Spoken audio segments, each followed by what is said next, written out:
Hello friends, welcome to exam capsule. आज हम लोगों का जो है भौतिक विज्ञान का चैप्टर है ध्वनि एवं तरंग गति। और आप सभी को पता भी होगा कि हम लोग जितने भी क्वेश्चंस करते हैं वो प्रीवियस ईयर क्वेश्चंस होते हैं जो कि विभिन्न एग्जाम्स में आए हुए रहते हैं। ठीक है, तो चलिए उसी के क्रम में आज हम लोगों का चैप्टर है ध्वनि एवं तरंग गति, जिसको आज हम लोग पढ़ने वाले हैं। तो इसको चलिए स्टार्ट करते हैं। दिया है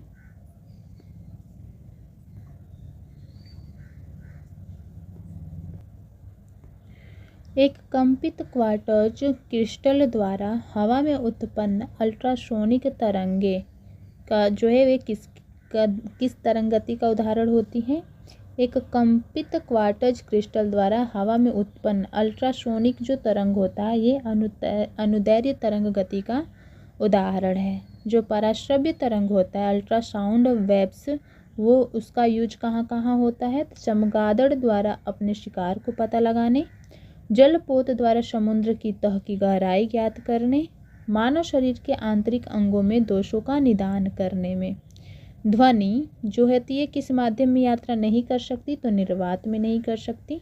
वह विद्युत चुंबकीय विकिरण जिसमें सबसे लंबे तरंग होते हैं, किसमें, तो रेडियो तरंग में सबसे लंबे चुंबकीय विकिरण है जिसमें लंबे तरंग होते हैं, तरंग दैर्घ्य होते हैं।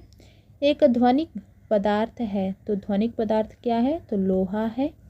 नेक्स्ट है कि एक समान प्रावस्था में कंपायमान माध्यम के किन्हीं दो सबसे निकटतम कणों के बीच की दूरी होती है, तो वो तरंग दैर्घ्य कहलाती है। सबसे अधिक तरंग दैर्घ्य होता है नारंगी रंग का होता है। रेडियो तरंग का वेग होता है कितना, 3 × 10⁸ मीटर प्रति सेकेंड। एफएम जो प्रसारण होता है एफएम से, वो किस रेंज के बीच में होता है, तो वो होता है VHP रेंज के बीच में होता है। ध्वनि की गति का सबसे तेज होती है किसमें, लोहा में तेज होता है। और किस ध्वनि को शोर के नाम से जाना जाता है, तो 80 डेसिबल से ऊपर के ध्वनि को। नेक्स्ट है कि सुपरसोनिक स्पीड मापने की यूनिट क्या है, तो मैक होता है। और किस जो है हर्ट्ज की आवृत्ति ध्वनि मनुष्य द्वारा सुनी जाती है, 100 हर्ट्ज तक। ध्वनि तरंग की वह विशेषता जो तारत्व को तय करता है उसे आवृत्ति कहते हैं। प्रतिध्वनि सुनने के लिए स्रोत तथा परावर्तन सतह के बीच न्यूनतम दूरी जो होना चाहिए, कितना, सुनने के लिए स्रोत और परावर्तन सतह तो 17 मीटर होना चाहिए दूरी, इससे बीच में ही होना चाहिए। नेक्स्ट, दो व्यक्तियों के वार्तालाप में आवाज़ का डेसिबल कितना होता है, 30 डेसिबल होता है दो व्यक्तियों के बीच के वार्तालाप में। दीवारों से एक प्रतिध्वनि सुनने के लिए कितनी दूरी होनी चाहिए, वही 17.2 मीटर। नेक्स्ट, ध्वनि का माध्यम किसमें गमन नहीं हो सकता, ऊपर पढ़े हैं हम लोग, निर्वात में। ध्वनि मापने की इकाई डेसिबल होती है। ध्वनि की गति सर्वाधिक बर्फ में होती है। मनुष्य की कान की सबसे सुगराही होता है कितने हर्ट्ज तक, 1000 हर्ट्ज तक। सुनने की दृढ़ता होती है 1/10 सेकेंड, ये सुनने की दृढ़ता शक्ति होती है। दृष्टि की दृढ़ता होती है 1/16 सेकेंड तक। पराध्वनिक विमान उड़ते हैं ध्वनि की चाल से अधिक चाल से उड़ते हैं। ध्वनि की एक महत्वपूर्ण जो अभिलक्षण है तारत्व, वो निर्भर करता है किस पे, आवृत्ति पे। ध्वनियों के छोटे विभाजनीय ध्वनि इकाइयों को स्पष्ट करता है जिससे प्रत्येक की एक अस्मिता होती है, तो वो ध्वनिग्राम है। ध्वनि का वेग अधिकतम होता है स्टील में होता है। दूर संचार के लिए प्रयुक्त तरंगे, तो माइक्रोवेव जो होता है ये तरंगे, सूक्ष्म तरंगे यूज होती हैं दूर संचार के लिए प्रयुक्त। नेक्स्ट है, दूरदर्शन प्रसारणों में ध्वनि संकेतों को प्रेषित करने में प्रयुक्त तकनीक है कौन सा, आवृत्ति मॉड्यूलन जो है ये जो है तकनीक के रूप में काम करता है। किसी टीवी सेट को चलाने के लिए रिमोट नियंत्रण इकाई द्वारा प्रयोग किया जाता है कौन सा तरंग होता है उसमें, जो रिमोट होता है। अवरक्त व रेडियो तरंग का यूज होता है। ध्वनि हानिकारक ध्वनि प्रदूषक कहलाती है। बताइए कि कौन सी ध्वनि हानिकारक ध्वनि प्रदूषक कहलाती है, 80 डेसिबल से अधिक वाली। थर्मस फ्लास्क में लंबे समय तक तरल गर्म या ठंडा रहता है। ठीक है, जो थर्मस फ्लास्क होता है, क्योंकि उसमें ऊष्मा का कोई हानि अथवा प्राप्ति नहीं होता, तो वो क्या है, क्योंकि संचालन, संवहन एवं विकिरण के द्वारा। ठोस तथा गैस दोनों माध्यम में चल सकती है। ध्वनि तरंगे नहीं चल सकती हैं, तो वो तो पता है, निर्वात में। नेक्स्ट है पराश्रव्य में ध्वनियाँ हैं। वे ध्वनियाँ हैं जिनकी आवृत्ति होती है पराश्रव्य 20,000 हर्ट्ज से अधिक वाला होता है।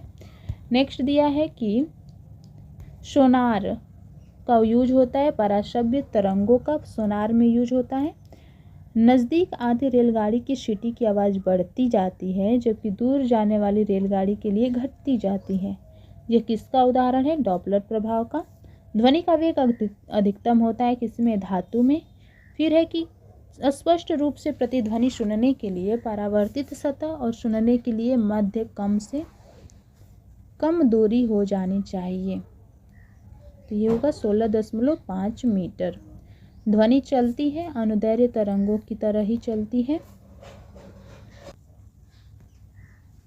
चमगादड़ अंधेरी रातों में उड़ सकते हैं और अपना शिकार भी कर सकते हैं। इसका कारण क्या है, तो वे पराध्वनिक तरंगे निकालते हैं और उन्हीं के द्वारा वे निर्देशित होते हैं। चमगादड़ ये कीड़ों को नष्ट कर सकती है, कपड़ों से धूल हटाकर उन्हें साफ कर सकती है। इनका उपयोग बीमारी के उपचार के लिए किया जा सकता है। ये स्वचालित दरवाजों का नियंत्रण कर सकती है। ये कौन से हैं, सारे पराश्रव्य तरंगों के गुण हैं। सीटी स्कैन करने में प्रयोग में लाई जाती है। एक्स किरणें किसी हॉल में ध्वनि स्रोत को बंद करने के बाद भी ध्वनि का कुछ देर तक सुनाई देना क्या कहलाता है, अनुरणन कहलाता है। रेडियो तरंगों द्वारा वस्तुओं और उपस्थिति और स्थिति ज्ञात करने के लिए मुख्य रूप से प्रयोग किया जाता है किसका, रडार का यूज होता है। किसकी, तो रेडियो तरंग द्वारा वस्तुओं की उपस्थिति और स्थिति के लिए रडार का। वह तरंग जो कीड़ों को नष्ट कर देती है वो भी पराश्रव्य तरंग है, जो धूल से कपड़ों को हटा के साफ करेगा, धूल से बचाएगा, तो वो पराश्रव्य तरंग है। जो बीमारियों के उपचार में स्वचालित दरवाजों को नियंत्रण करने में यूज होता है वो भी पराश्रव्य तरंग ही है। तरंगों की लंबाई सर्वाधिक छोटी होती है किसमें, तो गामा किरणों में। लहरें एक स्थान से दूसरे स्थान को संचारित करती हैं, तो ऊर्जा को। ठीक है, प्रेक्षागृह की दीवारें और छत रेशेदार सामग्री जैसे कि कांच रेशे से आच्छादित करा दी जाती है, किस लिए, तो ध्वनि को अवशोषित और प्रतिध्वनियों को बचाने हेतु। एक अंतरिक्ष यात्री चंद्रमा की सतह पर अपने सहयोगी को नहीं सुन सकता, क्यों, कि वहाँ पे ध्वनि प्रचारित होने का कोई माध्यम नहीं है। द्रव्यमान एवं वेग के संयुक्त प्रभाव को एक भौतिक मात्रा द्वारा ध्यान में रखा जाता है, उसे क्या कहते हैं, संवेग। आवेग किसके तुल्य होता है, संवेग में परिवर्तन के। समवेग के परिवर्तन की दर होती है बल होता है। और यहाँ पे दिया गया है कि अवरोही क्रम में आवृत्तियों को सही सजाना है। सबसे पहले एक्स किरणें, फिर अवरक्त किरणें, फिर सूक्ष्म तरंगे, फिर रेडियो तरंगे। नेक्स्ट है कि निम्न प्रकार के विकिरण लगभग 30,000 हर्ट्ज से लेकर के 3,000 हर्ट्ज की आवृत्ति वाले या समतुल्य लगभग 1000 mm से 100 किलोमीटर तक की अनुदैर्घ्य वाले विद्युत चुंबकीय स्पेक्ट्रम के एक भाग को निर्दिष्ट करते हैं, तो वो कहलाते हैं रेडियो तरंग। विद्युत चुंबकीय तरंग नहीं हुए तो कैथोड रे जो होता है विद्युत चुंबकीय तरंग नहीं है। टीवी रिमोट कंट्रोल वो इंफ्रारेड तरंगों के सिद्धांत पे काम करता है। आयनित विकिरण में जीवित कोशिकाओं में परमाणुओं को प्रभावित करने के लिए पर्याप्त ऊर्जा होती है और उनकी अनुवांशिक सामग्री को, जिससे उनकी अनुवांशिक सामग्री को नुकसान होता है। अवरक्त तरंगों की तरंगदैर्घ्य जो है रेडियो तरंग से छोटी होती है। जो अवरक्त तरंग की तरंगदैर्घ्य होती है वो रेडियो तरंग के तरंगदैर्घ्य से छोटी होती है। प्रकाश का तरंग सिद्धांत क्रिश्चियन हाइगेंस ने प्रस्तावित किया था। निम्न वैद्युत चुंबकीय तरंगों का संसूचन थर्मोपाइल का उपयोग करने के लिए किया जाता है। अवरक्त तरंगों का यूज होता है। नेक्स्ट है कि आवृत्ति बढ़ने के क्रम में विद्युत चुंबकीय विकिरण का सही क्रम, तो सबसे पहले दीर्घ रेडियो तरंग, फिर सूक्ष्म तरंगे, फिर दृश्य, लास्ट में एक्सरे होता है। नाभिकीय के रेडियो एक्टिव क्षय के दौरान, नाभिकों के रेडियो एक्टिव क्षय के दौरान विद्युत चुंबकीय तरंगे उत्पन्न होती है। कौन सी? तो गामा किरणें। पृथ्वी की सतह अंतरिक्ष में किसके रूप में ऊष्मा उत्सर्जित करती है? तो ये अवरक्त विकिरण के रूप में। जो पृथ्वी की सतह अंतरिक्ष में विकिरण अवरक्त विकिरण के रूप में ऊष्मा उत्सर्जित करती है। नेक्स्ट है कि मैग्नेट्रॉन वाल्व का यूज होता है सूक्ष्म तरंगों के उत्पादन में। वैद्युत चुंबकीय तरंगों का संसूचन बिंदु संपर्क डायोड का उपयोग करके किया जाता है, सूक्ष्म तरंगों का उपयोग करके होता है। तरंगदैर्घ्य की सीमा 700 nm से 400 nm तक होता है। किसका? तो दृश्य प्रकाश का। किसी तरंग की प्रबलता उसके निम्न किसके अनुपात में होता है? आयाम के वर्ग के अनुपात में होता है।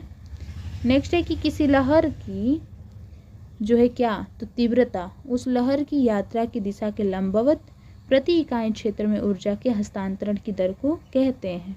जिस प्रघटना ने प्रकाश के अनुप्रस्थ स्वरूप को स्थापित किया वो कौन सी प्रघटना है? तो ध्रुवीकरण है। निम्न तरंगों को ध्रुवित नहीं किया जा सकता, तो पराश्रव्य तरंगों को ध्रुवित नहीं किया जा सकता।